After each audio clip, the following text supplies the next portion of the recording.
expresidente Alfonso Portillo Cabrera es condenado a 70 meses de prisión por haber cometido el delito de conspiración para cometer lavado de dinero. Sin embargo, su estancia en la cárcel será tan solo de pocos meses.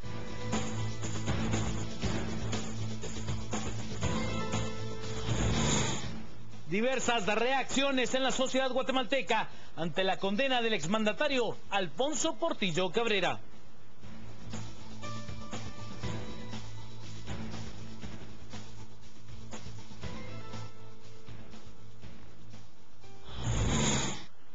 Extraditan a Estados Unidos al supuesto capo del narcotráfico, Juan Alberto Ortiz López, alias El Chamalé. Washington lo señala de traficar droga a su país.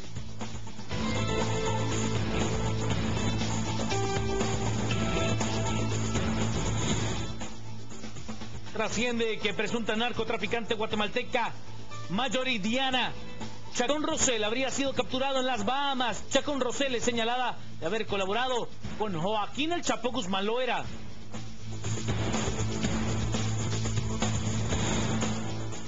El Papa Francisco molesto porque en el día de la canonización de Juan Pablo II se gastaron $18,000 en comida para un selecto grupo de invitados.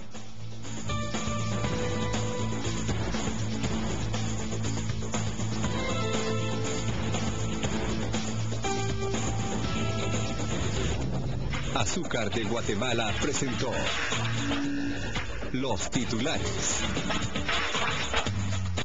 La noticia más importante del día: se emitió condena en contra del expresidente de la República, Alfonso Portillo Cabrera. El juez Robert Patterson en Nueva York le impuso 70 meses de prisión. 70 meses de prisión al expresidente Alfonso Portillo Cabrera por el delito de conspiración para cometer lavado de dinero. Estos 5 años y 10 meses de condena son producto de aquella confesión que hizo el expresidente el 18 de marzo.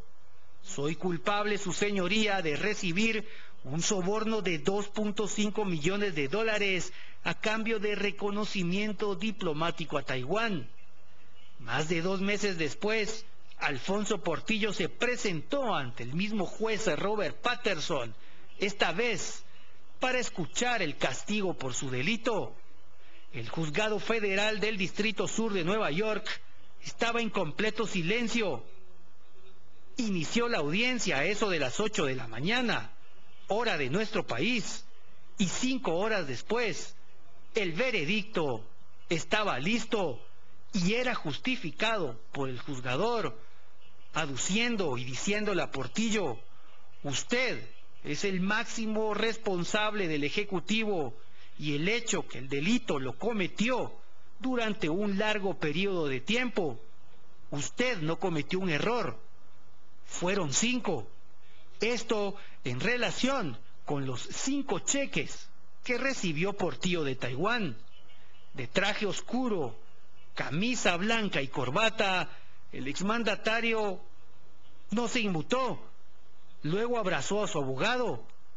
Portillo dice haber aprendido una lección y aseveró lo siguiente: los 4 años y medio encarcelado han sido de gran enseñanza para mí, pero también de gran dolor para mi familia, dijo en español el expresidente, aclarando que no buscaba justificar su delito, sino lo que quería era otra oportunidad para reivindicarse.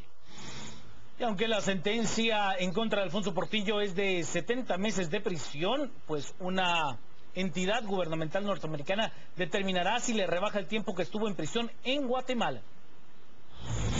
El expresidente Alfonso Portillo Cabrera, pese a ser condenado a 70 meses de prisión, no pasará ese tiempo en la cárcel, pues durante el proceso penal en su contra guardó prisión 52 meses.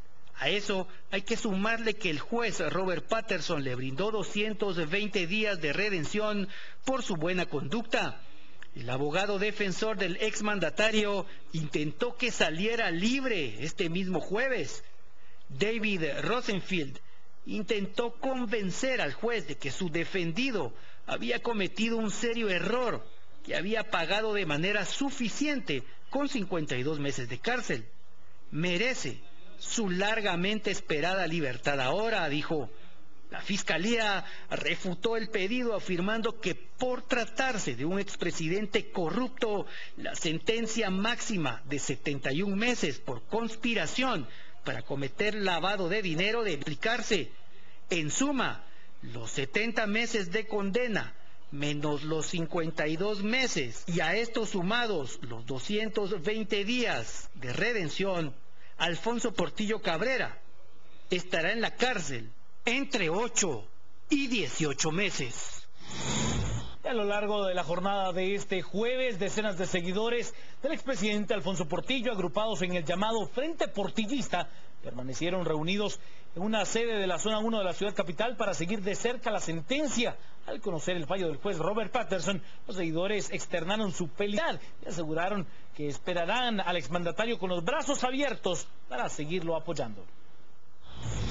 Que todos los guatemaltecos estamos nerviosos, estamos tensos y a la vez estamos contentos de que el resultado final sea el mejor para el licenciado Alfonso Portillo. La reducción de pena que le hicieron y todo el proceso pues está bien, porque como pensaron muchos de los que están en contra de él, que era una cadena perpetua, pero para que vea la justicia de Dios y el hombre es clara. El departamento de Escuintla y de Quiché están con él y sí pedirían que él sea un líder de nuestro país y sí estaríamos votando por él. Definitivamente estamos contentos porque Alfonso Portillo pronto estará aquí en Guatemala, porque si lo estamos apoyando es obvio que siempre cuando esté aquí en Guatemala y él decida para postularse a un cargo de elección popular, estaremos para apoyarlo a Alfonso Portillo. Nosotros votaríamos por Alfonso Portillo así su símbolo fuera un gallote, ¿verdad? No importa dónde vaya, pero a donde él vaya, ahí vamos nosotros, ahí vamos con Alfonso. Pero esperamos en Dios de que primero Dios lo tengamos aquí en Guatemala pronto. Que es una persona honesta, honorable, amigable. Y cuando él estuvo de presidente, jamás subió la canasta básica. Siempre estuvo a un buen nivel. Y cuando no estaban los productos aquí en Guatemala, él los mandaba a traer. Esperamos y vamos a hacer un gran chonquencón. ¿Y sabe usted dentro de las reacciones que se dieron por la condena en contra de Alfonso Portillo Cabrera, quien externó su punto de vista fue el empresario Felipe Bosch? La cúpula empresarial se refirió a la condena de 70 meses que un tribunal de Nueva York le dio al expresidente Alfonso Portillo Cabrera. Felipe Bosch asegura que Portillo está pagando lo que hizo y además reconoce que el expresidente, al regreso a Guatemala, podría postularse para algún cargo público. Y la verdad es de que yo creo que es importante destacar que la justicia, aunque tarda, llega. Y bueno, lo hemos visto con esta sentencia. Las leyes dictan ciertas cosas y dan ciertos parámetros. Yo no soy abogado y no tengo la respuesta. Lo que sí sé es que el pueblo de Guatemala lo que necesita entender es que si uno hace algo malo en contra de la ley, lo paga. Y eso es lo que ha pasado en este caso del señor expresidente Portillo. Él no puede volver a ser presidente, eso lo sabemos.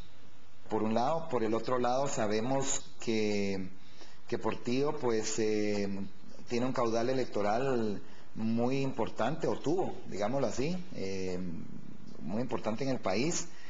Y tal vez lo que hay que destacar ahí es que en las elecciones pasadas, yo me recuerdo todavía que sin correr a un puesto de elección popular, Portillo tuvo cierto juego, digamos cierto rol en las elecciones, cosa que nos hace pensar si él regresa al país, obviamente va a tener algo de eso. Ahora le cuento qué fue lo que expresó el actual presidente de la República, Otto Fernando Pérez Molina, respecto a la condena en contra de Alfonso Portillo Cabrera.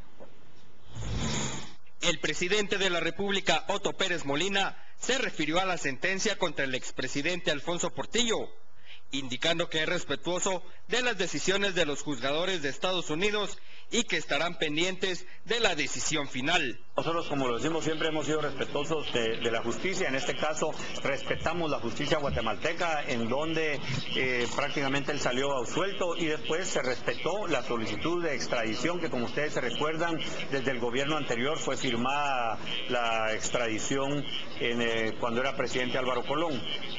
Ahora, pues nosotros ahora estamos pendientes. A mí en lo que estuvimos ahora en la mañana me estaban diciendo que la sentencia podría estar alrededor de 70 meses, pero como él ya estuvo detenido todo este tiempo, le cuenta prácticamente, y depende de la decisión final que hacen, porque todavía la defensa está pidiendo una reducción más todavía. Si ponen 70 meses, en 11 meses podría más o menos aproximadamente podría estar de regreso. Solo estamos pendientes, o por lo menos en libertad. Y ya esperamos nada más que se dé la sentencia final para ver qué es lo que va a suceder. Momento de la pausa, al regresar más noticias a las 8:45.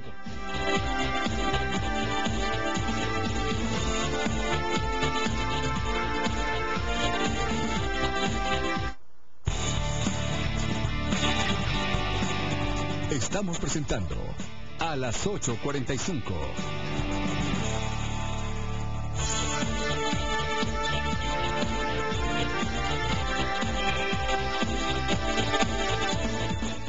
Vamos con las noticias. Hoy fue extraditado a Estados Unidos el presunto capo del narcotráfico, Juan Alberto Ortiz López, alias El Chamalé. En este helicóptero era transportado el hermano Juan Ortiz, alias Chamalé, supuesto capo del narcotráfico. Era trasladado desde la cárcel vía aérea a la Fuerza Aérea Guatemalteca, donde un avión de la DEA lo esperaba para llevarlo a Estados Unidos, donde será juzgado por presuntamente trasegar droga desde nuestro país al norte. Chamalé, según las autoridades, recibió hasta 88,000 libras de cocaína de Colombia durante 12 años para distribuirla a México y Estados Unidos. Para ello, se presume que utilizaba lancheros que recibían los cargamentos, los guardaba en San Marcos, específicamente en Ocos, esperando el momento justo para cruzar la frontera. El hermano Juan bajó esposado y con una bolsa donde llevaba medicamentos que utiliza por problemas en los riñones. Resignado y visiblemente delgado, fue escoltado por agentes de la DEA que lo subieron a la avioneta para trasladarlo a Tampa, Florida, para ser juzgado. Versiones extraoficiales aseguran que una líder del narcotráfico guatemalteco fue capturado en las Bahamas. Se le conoce como la Reina del Sur. Alrededor del mediodía de este jueves trascendió que la guatemalteca Marjorie Dadiana Chacón Rosell, conocida como la Reina del Sur, habría sido capturada en el extranjero. De forma extraoficial se dio a conocer que Chacón, conocida como la Reina del Sur, habría sido capturada en las Bahamas por estar vinculada con actividades de narcotráfico y lavado de dinero. En 2012, un informe del Departamento del Tesoro de Estados Unidos señaló a Marjorie Chacón como una de las principales líderes del narcotráfico en Guatemala, al dirigir operaciones de lavado de dinero y narcotráfico procedentes de Honduras y Panamá, con destino a poderosos cárteles del narcotráfico en México.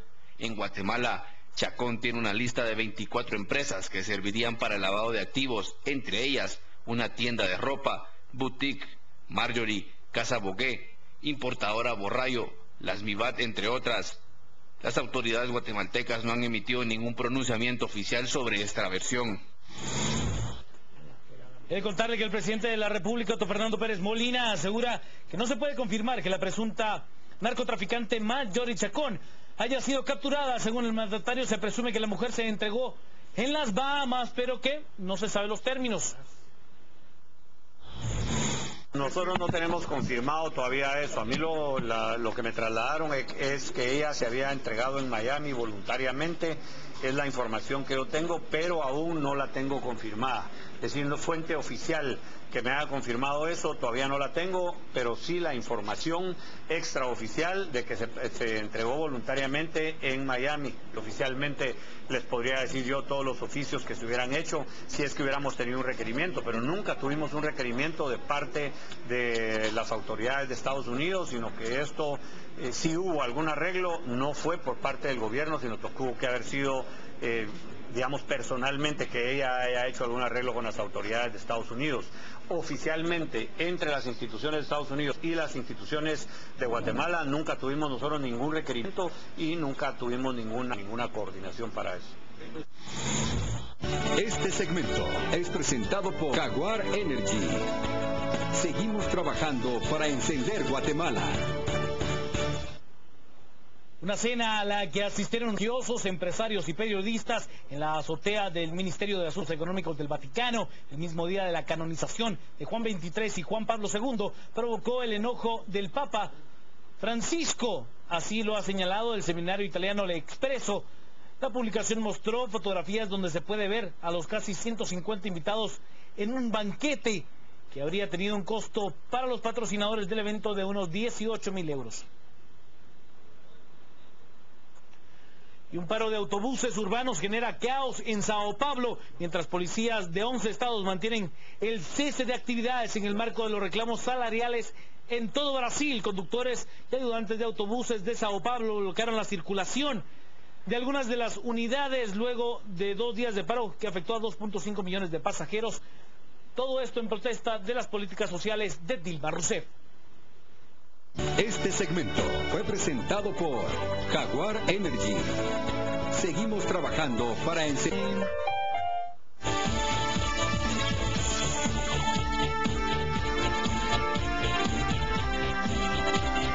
Estamos de regreso acá a las 8:45 en este segmento de entrevistas. Hoy es día jueves, soy Quique Godoy y esta noche nuevamente con Estuardo Zapeta. Estuardo, ¿cómo estás? Bien, buenas noches. Tantos temas, ¿verdad? Y tantos temas, y hoy nos toca otra vez doble turno con Estuardo. Está bien. Seguimos a las 10 p.m. después con ustedes.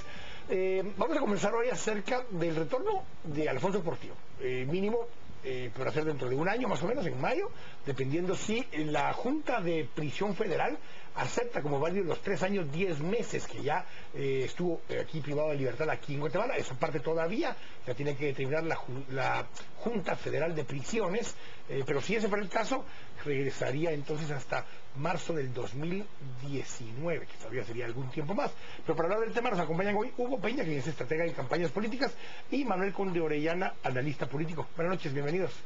Placer, gusto estar con ustedes. Hola, Kiki. Hugo, tú has trabajado bastante con Alfonso, has conocido un poco esa historia, la parte también personal de él.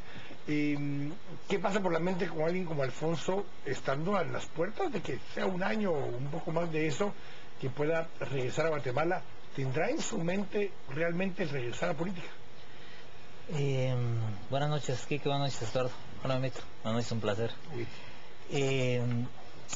Yo creo que Alfonso eso lo lleva en el corazón.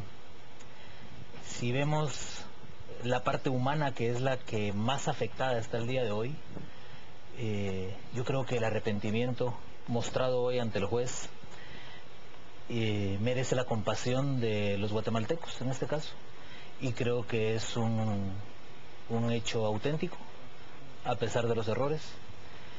Yo siempre he dicho que Alfonso, en lo que se haya podido equivocar, no se equivocó solo, se equivocó porque no tuvo acompañantes o tuvo acompañantes muy malos. Pero creo que el lado humano de Alfonso es lo que refleja la opinión de la gente en la calle. La opinión de la gente en la calle hoy, de la mayoría de la gente hoy, en casi toda la opinión pública, que no es más que lo que dice la gente, es que bueno.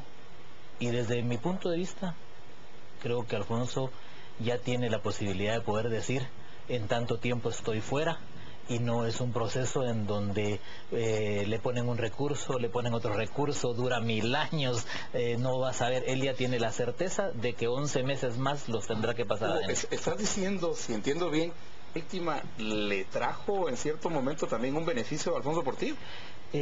Yo, con todo en este Estuardo, creo que no está jugando a víctima.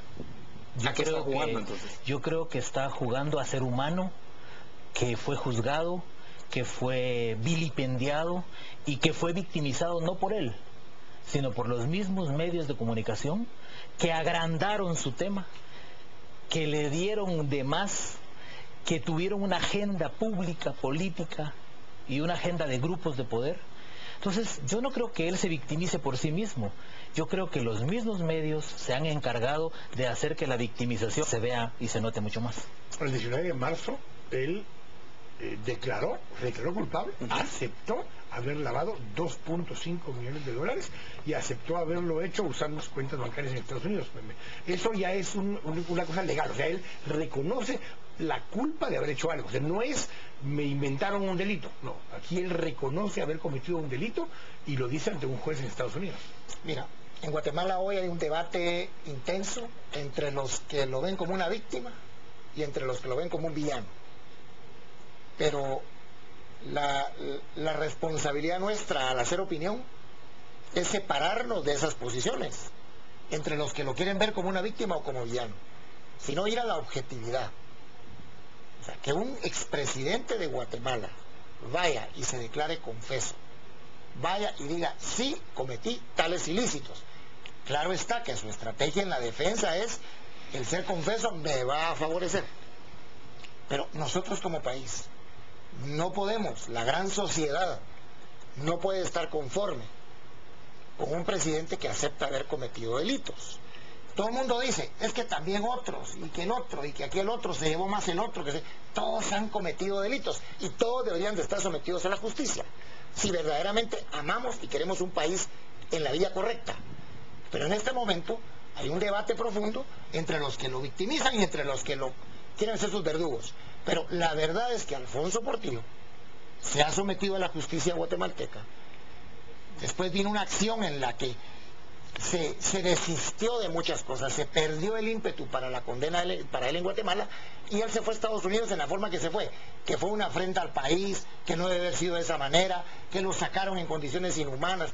Todo eso, por supuesto que no nos agrada, pero creo que sí tenemos que entrar a un ámbito de la objetividad. Deseable es que ningún presidente de Guatemala incurra en delitos, y que todos aquellos que han incurrido en ellos sean juzgados justamente, objetivamente, sin tendencias, sin sobrecargas. Ahora, pero tenemos que recordar que los juicios en Guatemala él los ganó. De hecho, por eso es que se da el proceso de extradición. Y resulta ser que es juzgado por otros hechos allá, no por los que fue tramitada su extradición. Él allá está siendo juzgado por otros hechos, no por lo que fue tramitada su extradición. Ahora, en Guatemala se le juzgó y él logró demostrar que no existían pruebas suficientes para condenarle, y por eso es que su defensa fue victoriosa en Guatemala. Yo no estaría muy de acuerdo que él logra demostrar. Ahí tenemos que ver también debilidades del MP. Es correcto. Enormes, que las hemos discutido varias veces. Y es correcto aquí, que en las audiencias, y yo pude hablar con algunas personas cercanas a él, la Fiscalía y todos los equipos que buscaron su condena no fueron capaces de demostrar que él había sido responsable de eso. Ahora, que es diferente el delito en Guatemala que el de Estados Unidos. Esa es una distinción que hay que hacer. Para beneficio de nuestra audiencia, que fue una afrenta, que algunos lo esperan en junio, que lo esperan el próximo año, yo creo que eso es legítima, esa aspiración. Pero en el ámbito de lo objetivo, él está aceptando haber cometido ilícitos. Y esos ilícitos deben ser sancionados. Yo quiero regresar a la persona que decía Hugo, porque Hugo, está bien, él reconoce públicamente y ante el juez que cometió un delito. Reconoce haberse recibido sobornos para actuar en favor de un gobierno extranjero, que es Taiwán, el gobierno de China en Taiwán. Y reconoce que eso lo hizo mal, que fue incorrecto, y se arrepiente de haberlo hecho, es lo que tú te referías. Sí. Ahora, asumamos que la Junta de Prisiones Federal acepta que los 3 años 10 meses que estuvo en Guatemala, y eso hace que en mayo próximo, justo para la convocatoria de elecciones, antes de la está en Guatemala, está en la misma fecha, justo para la convocatoria. ¿Qué quiere decir eso políticamente? Un aleteo de la mariposa Portillo generó un huracán aquí en Guatemala. Bueno, de hecho, genera un huracán cada vez que se habla de él. O sea, hoy, si hablamos... Las redes sociales estaban inundadas. Las redes sociales estaban inundadas. Un amigo mío que yo tengo tiró 250,000 hashtags al respecto. O sea, no. Portillo será tema porque la opinión pública lo hace tema. Y hoy la extradición que ha sido relevante de otros capos del narco, de Chambé, sí, hoy se fue y no pasa nada. Ahora hubo hombre que se fue al Alfonso Portillo. Sí, justo. Pero vamos a comparaciones en la región, porque yo creo que la comparación es muy importante. Decías que tiene alguna confesión, MP no lo pudo probar en Guatemala. Comparémoslo con el caso de Alan García en Perú, que es uno que yo he tomado de referente, que regresa. El discurso clásico de Perdón Perú es impresionante. Portillo no tiene la posibilidad de ser presidente, pero sí tiene la posibilidad de pedir perdón. ¿Es políticamente correcto pedir perdón? Si Tomás ya fue confeso en Estados Unidos. Es políticamente correcto y humanamente aceptable. Es que el problema es que en política, y principalmente en la política tradicional, del político tradicional guatemalteco, cuando tú odias y tienes problemas con alguien, son odios para toda la vida. Y los odios no permiten que las personas crezcan, y mucho menos cuando los odios entran de manera personal al sistema institucional. O la arrogancia. O la arrogancia. Porque cuando tienes arrogancia no tienes la capacidad de pedir perdón y de reconocer que hiciste algo incorrecto. Ahora, es suficiente, a nivel político, el pedir perdón y decir, ok, miren, ya pedí perdón. Incluso no es que devuelva los 2.5 millones de dólares a Guatemala, porque es un caso. El dinero queda en las arcas de Estados Unidos porque el lavado de dinero se dio en Estados Unidos. Y hagamos la aclaración, técnicamente el dinero nunca fue guatemalteco. El dinero se dio Taiwán a Alfonso Portillo. De lo que lo acusan no es de haberse robado, de haber lavado el dinero de Estados en el Unidos sistema bancario de Estados Unidos. Y el dinero se queda allá, más $100 de una multa que le cobran. Y Taiwán ha dicho que no es real lo que Alfonso afirma, ¿no? Que no fue para comprar la voluntad política para mantener una relación con China-Taiwán, sino para proyectos determinados. Que no es, pero tampoco no es el único expresidente que está en la fila de los acusados. El Salvador, hay Costa Rica, y tenemos... Hoy el Tribunal Supremo de El Salvador autorizó la extradición de Francisco Flores solicitándola a Panamá. Que era una práctica del gobierno de China-Taiwán. Esa, indiscutible, ¿verdad? Incluso su presidente, cadena perpetua, y bueno. ¿Sí? Ahora, el punto, en el tema de fondo, ¿cuál es? Es verdaderamente nosotros como sociedad vamos a aceptar que él pida perdón, no por primera vez. Él también aceptó haber asesinado a 2 personas. Exactamente, no es primera vez que confiesa. Resulta que él ha sido confeso continuo, permanente. Ahora, yo entiendo, hay gente que espera con entusiasmo su venida, que lo quieren ver de vuelta, que Guatemala fue ofendida en su soberanía por la forma en que se lo llevaron, que no era lo correcto. Muchas cosas, que tal vez había recursos pendientes. Grave eso. Por el Procurador de Derechos Humanos, grave por la Fiscalía, grave por el presidente, grave por la Procuraduría, grave por el Ministro de Gobernación. Bueno, pero en la Cancillería, que es quien lo saca al final. La Cancillería, en el campo de la objetividad, o sea, es verdaderamente él un sujeto político útil para Guatemala en este momento. Me quedan poco. Luis Rabé, Suri Ríos, que son 2, o Mario Estrada, que ha sido su aliado, por lo menos en épocas recientes. 3 cartas. Luis Rabé ya recibió Mi País, ya tiene acreditado, ya tiene el partido disponible. ¿Cuál de esas 3 cartas? Hoy ninguna. Hoy ninguna. Hoy ni Luis, ni Suri, ni Mario, ni Manuel, ni Sinibaldi, ni Canela, ni Roberto Alejos, ni Sandra. Lotería cantada. Hoy nadie, Quique. Hoy. Hoy, porque las condiciones no están dadas para él. Y porque en realidad el castigo que recibió, haya sido mucho o poco, recibió un castigo. Independientemente... pero nunca hay condiciones para nadie. Admitamos que en realidad nunca. Pero el político tiene que construirse sus condiciones. Pero él recibió un castigo con el que padeció por las mismas características de él como persona.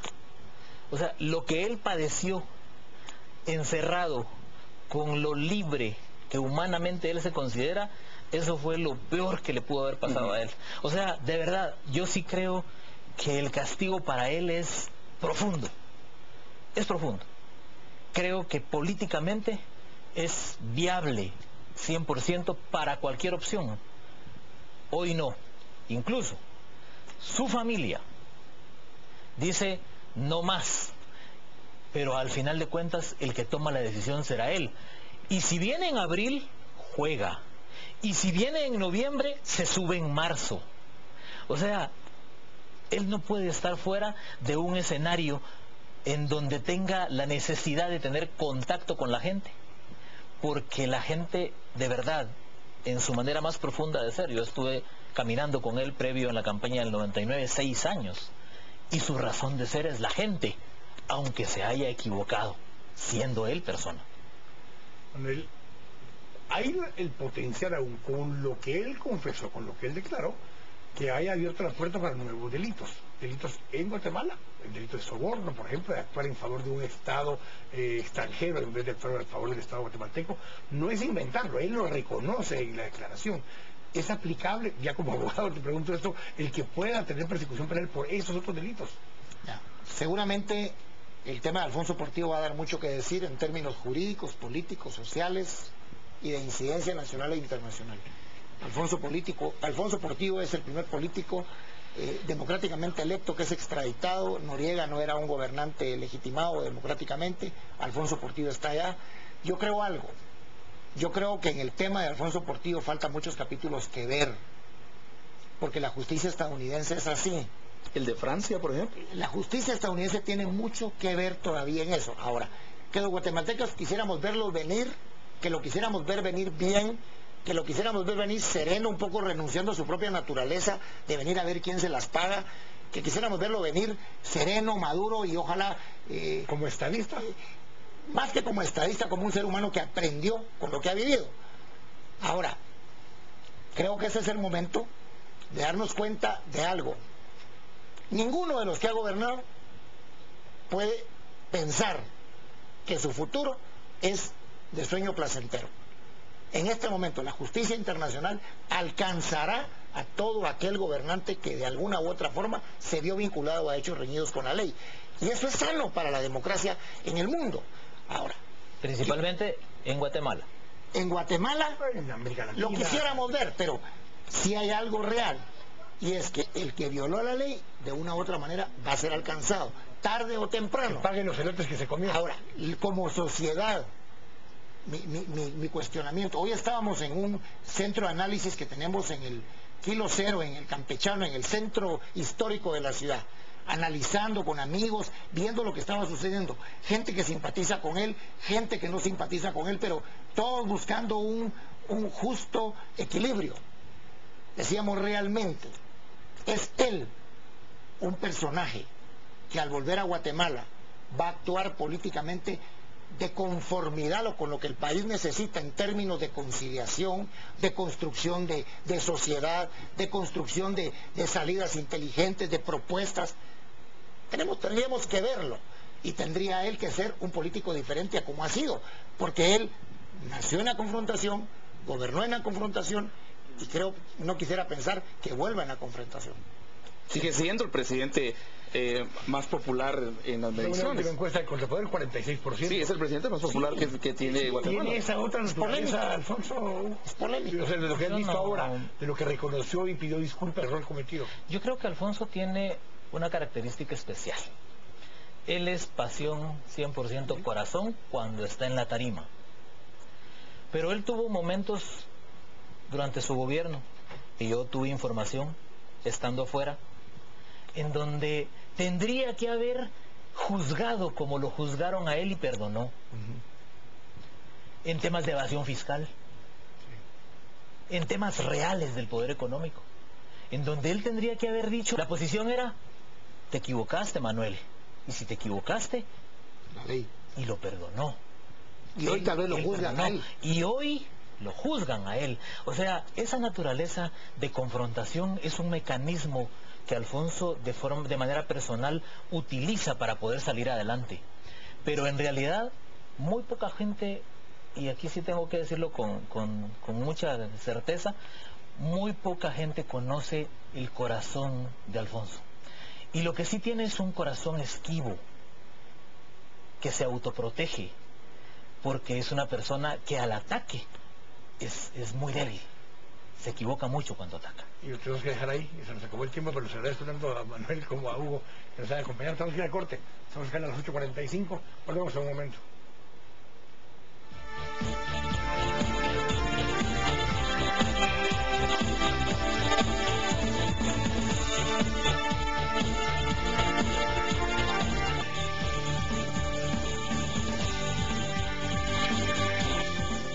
Estamos de regreso acá a las 8:45, hoy conversando en este segundo segmento.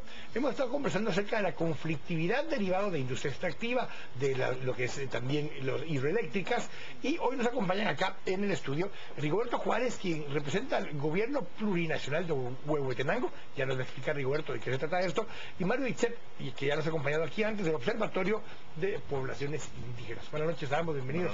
Buenas noches. Y mejor tal vez contigo también, cabalmente, Rigoberto, ¿qué es este concepto del gobierno plurinacional de Huehuetenango?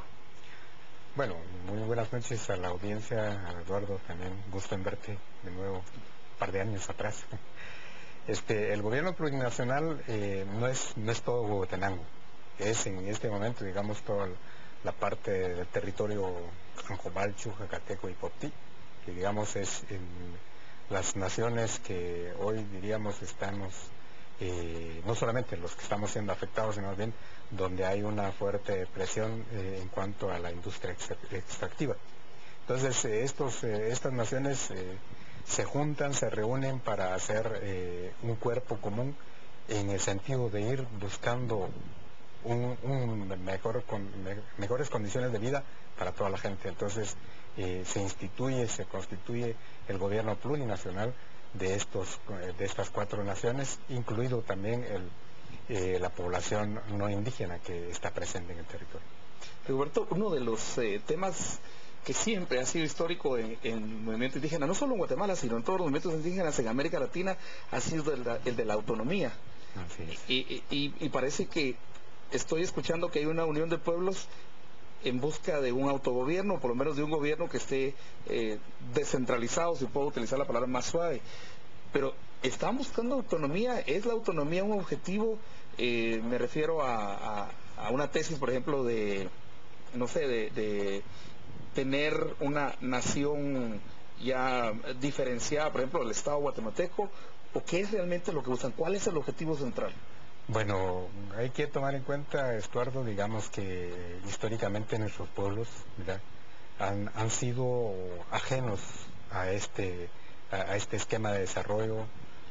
Hay un Estado, digamos, en la cual no hay participación.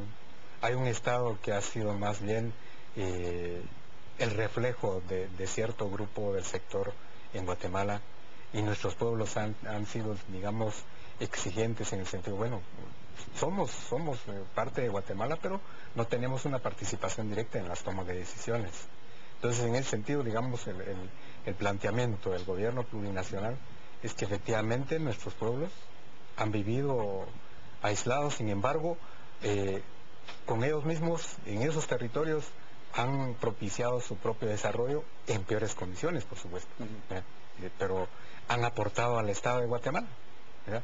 Han aportado, por ejemplo, por decir, muchos de nuestros paisanos que están en el norte de los Estados Unidos se han ido por su cuenta y no hay respaldo del Estado guatemalteco. Sin embargo, sus aportes son fundamentales en el desarrollo del país, en esa parte, digamos. ¿Pero qué nos diferencia, por ejemplo, los de Jutiapa, o los de Chiquimula, o los de Jalapa, que también se han ido a Estados Unidos? O sea, ¿cuál es la diferencia básica?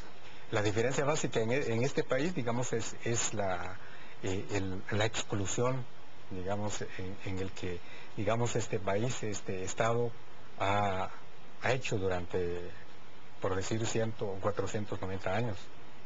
Y el gobierno plurinacional, ¿verdad?, lo que se está planteando es precisamente que se fortalezca ese, tal vez no el autogobierno para separación, sino más bien el autogobierno que va a permitir, digamos, mejores condiciones de vida para nuestra gente en ese territorio. Mario, ustedes llevaron a cabo también una serie de diálogos interculturales, 8 diálogos interculturales de diferentes sectores del país, planteando esto, que somos un país no solo pluricultural, sino que además tenemos una estructura donde ya convivimos muchas culturas juntas.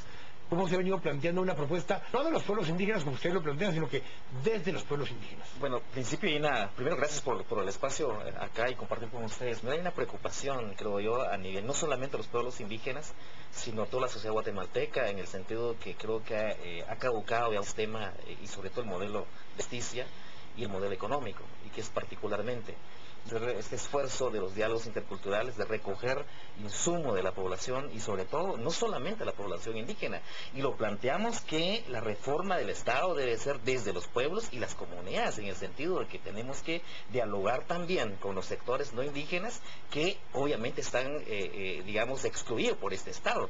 Y creo que un elemento fundamental lo que ha salido en estos diálogos es el modelo económico. Creo que hay que reformar el modelo económico y sobre todo agregar ese modelo económico de los pueblos indígenas. Por ejemplo, en los quichés, el Uzcas de Mal, ¿verdad? Es una forma de vivir, y entonces si usted consume menos comida chatarra, obviamente tiene mejor salud en las comunidades. Y un ejemplo claro, por ejemplo, mi abuelo vivió 127 años, nunca consumió la comida chatarra que se vende en las comunidades o en la calle.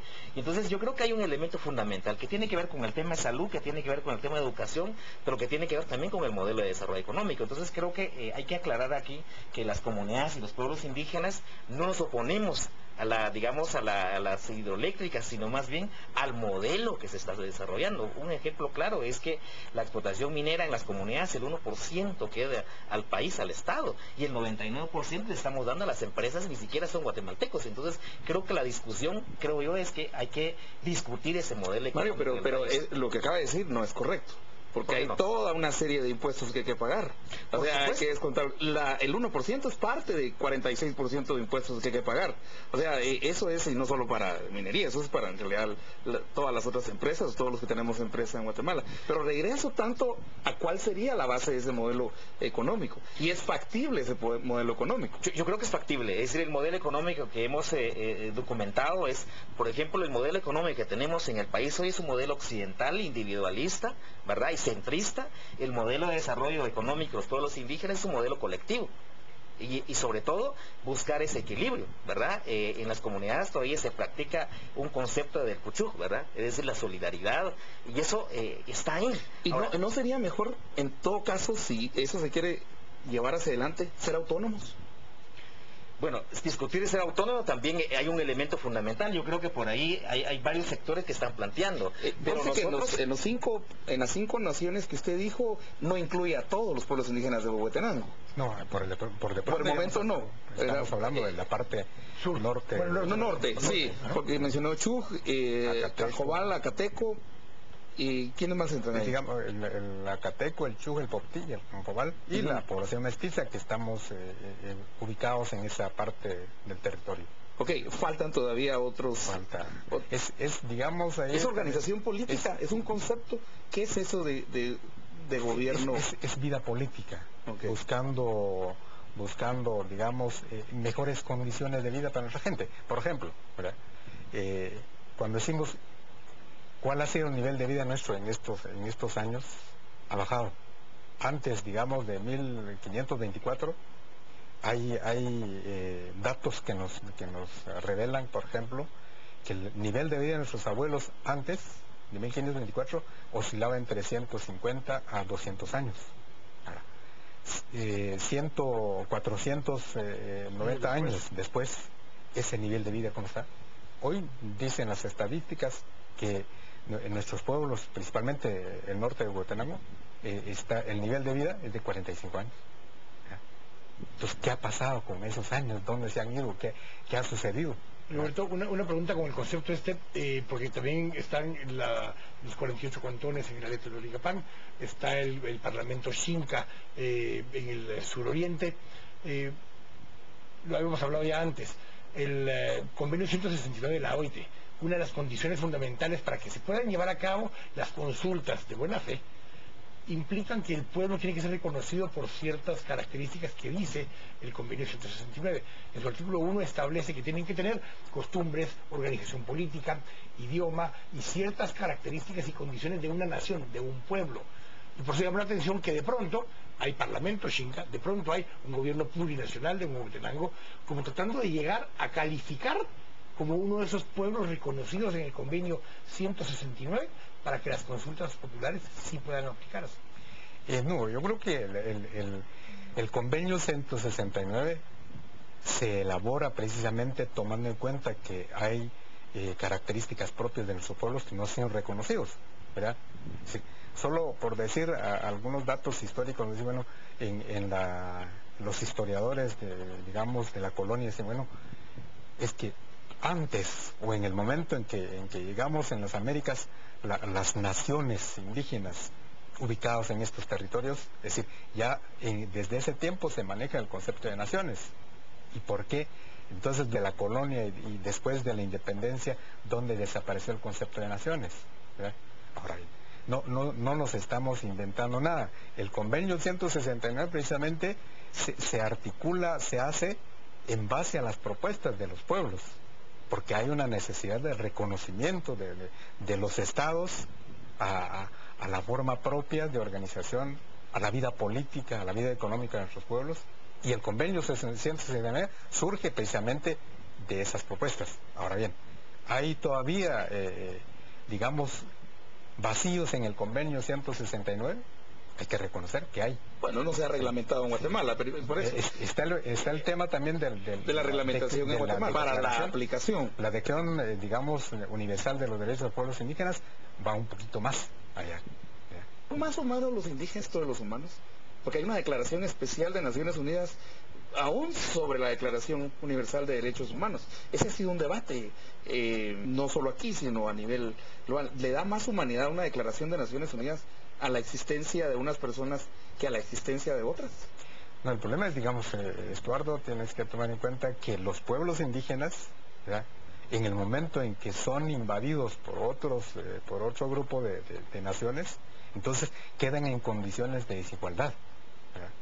Entonces, ¿cómo se restablezca esa condición de igualdad, ¿verdad?, si todas las leyes de los estados van en el sentido de excluir, de no reconocer? Entonces, el convenio 169 lo que viene es de nuevo restablecer ese reconocimiento. La Declaración Universal de los Derechos de los Pueblos Indígenas viene a restablecer esa dignidad propia de los pueblos indígenas. Y ahí me preguntan si la autonomía no sería entonces un camino que lógico, o sería el siguiente paso lógico de establecer un gobierno pluricultural y que se uniría en mi forma de pensar aún el pueblo quiché o el pueblo cachiquel, y declararían un gobierno totalmente independiente del Estado guatemalteco, porque esa es una posibilidad. Es posible que apunta. Mira, hace poco lanzaron la Universidad Cachiquel. Entonces ya hay una Universidad Cachiquel.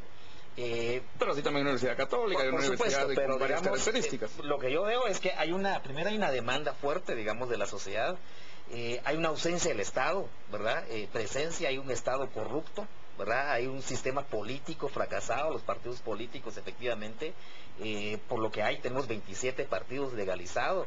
Y entonces me parece que a mí lo que vamos es que el sistema democrático del país, si rescatáramos algo de este país, yo lo veo difícil. Entonces, o sea, no hay nada rescatable en Guatemala. Yo lo veo difícil. Okay. Yo lo veo difícil. Pero hay un esfuerzo de varios sectores que quieren todavía rescatar este Estado. El problema aquí es que hay una demanda de la población histórica que no se ha resuelto, y cada gobierno que llega no resuelva. Mira, este gobierno crea un gabinete indígena, un gabinete que nace sin financiamiento, es decir, no va a resolver los problemas estructurales, y este gobierno ninguna acción ha hecho a favor de los pueblos indígenas. Solo vea el tema, esta política de Codirra. 12 años después le crean un acuerdo gubernativo. Entonces yo creo que lo que hay aquí es que realmente el sistema de los partidos políticos ha abandonado la población, y en su mayoría, y la población indígena. Todo apunta a una autonomía si el Estado no resuelve. Una última, Mario, solo para con Rigoberto, porque el tema de la conflictividad principal que se dio recientemente en Huehue, el tema de hidroeléctricas. Hay oposición tajante y vehemente en contra de hidroeléctricas en Huehuetenango de parte de estas poblaciones. Digamos, el concepto de hidroeléctricas no es el punto, no es el conflicto, ¿verdad? El problema es, digamos, las hidroeléctricas van a generar energía eléctrica. Por supuesto se necesita energía eléctrica. Ahora bien, ¿para qué? ¿Para quién? ¿Para el desarrollo de quién? ¿verdad? No es para los pueblos. Nos pintan de una manera que la generación de energía eléctrica va a ir para los pueblos. Y en las licencias que se otorgan, digamos, a estas empresas, dice claramente, no se puede dejar energía eléctrica a las personas, a los habitantes aledaños al proyecto, ¿verdad? Pero en todo caso es un problema de la ley, no de la hidroeléctrica misma. O sea, hay que cambiar la ley, entonces. Hay que cambiar la ley. Entonces, y el otro punto, digamos, por supuesto que nuestra gente necesita hidroeléctricas. Ahora bien, eso debe estar en el marco de un plan de desarrollo integral, ¿verdad? Si dentro del plan de desarrollo integral aparece sí, necesitamos hidroeléctrica, es un componente solamente de una gama de necesidades que hay en nuestro pueblo. Necesitamos salud, educación, vivienda, ¿verdad? Alimentos. ¿verdad? Si dentro de eso, bueno, un componente importante para que también esto empiece a caminar es necesario hidroeléctricas, entonces hay que pensar cómo. Porque es importante, por ejemplo... O sea que sí ven la posibilidad ustedes de hidroeléctricas o digamos de otro tipo de industrias. Por supuesto. ¿Qué es lo que cuestionan? Entonces, el fin de la industria, el fin de las digamos, empresas. ¿A dónde se queda, digamos, la mayor cantidad de recursos? ¿Dónde se incluye o no a la población local? ¿Dónde se incluye? Por ejemplo, Estuardo, ¿verdad? Nosotros ponemos el ejemplo en una casa.